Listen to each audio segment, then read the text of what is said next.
Welcome. In this video I will show you how to use function keys on your Lenovo IdeaPad Slim 3 Chromebook.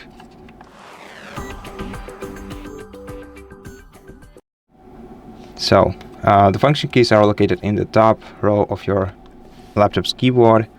Now we have the backward key that will return you to the previous page in your application or in your web browser, the refresh key to reload your page.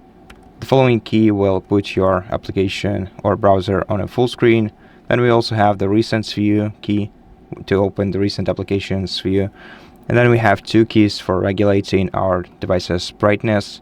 So this one will decrease the screen brightness, this one will increase it. Then we have the microphone muting and unmuting button.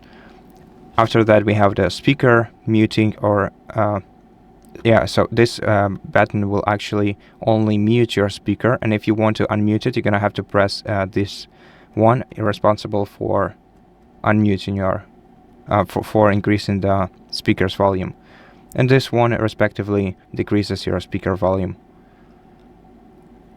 And that's it. Thank you for watching this video. If it helped you, please consider subscribing to our channel, leave us a like and a comment below, and I'll see you in the next one.